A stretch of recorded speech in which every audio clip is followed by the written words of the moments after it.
ಸೋಂಬೇರಿ ವ್ಯಕ್ತಿ ಯಾವತ್ತೂ ಸಫಲನಾಗೋದಿಲ್ಲ. ಯಾರಿಗೆ ಜೀವನದಲ್ಲಿ ಆರಾಮಾಗಿರೋದಕ್ಕೆ ಇಷ್ಟ ಇರುತ್ತೋ ಅವನಿಗೆ ಶ್ರಮ ಪಡೋದು ಇಷ್ಟ ಇರಲ್ಲ. ಇದಿಲ್ಲದೇನೆ ಅವನು ಹೇಗೆ ಸಫಲನಾಗೋದಕ್ಕೆ ಆಗತ್ತೆ? ಅದಕ್ಕೆ ನೀವೇನಾದ್ರೂ ಕೆಲಸ ಮಾಡ್ಬೇಕು ಅಂತ ಇದ್ರೆ ಆಗ ಈಗಲಿಂದಾನೇ ಸೋಂಬೇರಿತನ ತ್ಯಾಗ ಮಾಡಿ. ನಿಮ್ಮ ಕೆಲಸನ ಯಾವತ್ತೂ ನಾಳೆಗಿಡಬಾರ್ದು. ಯಾಕಂದ್ರೆ ಆ ವ್ಯಕ್ತಿ ಸಮಯದ ಮಹತ್ವಪೂರ್ಣನ ತಿಳಿದೆ ಅದನ್ನ ವ್ಯರ್ಥದಲ್ಲೇ ಕಳೀತಾನೆ. ಕೊನೆಯಲ್ಲಿ ಅವನ ಹತ್ರ ಏನು ಮಾಡೋದಕ್ಕೆ ಸಮಯನೇ ಉಳಿಯುವುದಿಲ್ಲ.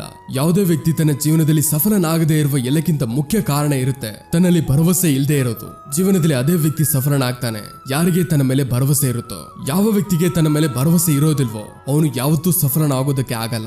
ಒಂದು ಸರಿ ದಾನವೀರ ಕರ್ಣ ಶ್ರೀಕೃಷ್ಣನಿಗೆ ತನ್ನ ನೋವಿನ ಬಗ್ಗೆ ಹೇಳಿದ್ರು. ಹೇ ಪರಮಾತ್ಮ, ಯಾವಾಗ ನಾನು ಹುಟ್ಟಿದ್ನೋ ಆಗ ನನ್ನ ತಾಯಿ ನನ್ನನ್ನು ತ್ಯಾಗ ಮಾಡಿದ್ರು. ಇದರಲ್ಲಿ ನನ್ನ ಯಾವ ಅಪರಾಧ ಇತ್ತು? ದ್ರೋಣಾಚಾರ್ಯರು ನನಗೆ ಶಿಕ್ಷಣ ಕೊಡೋದಕ್ಕೆ ನಿರಾಕರಿಸಿದ್ರು. ಯಾಕಂದ್ರೆ ಅವರು ನನಗೆ ಕ್ಷತ್ರಿಯ ಅಂತ ಒಪ್ತಿರ್ಲಿಲ್ಲ.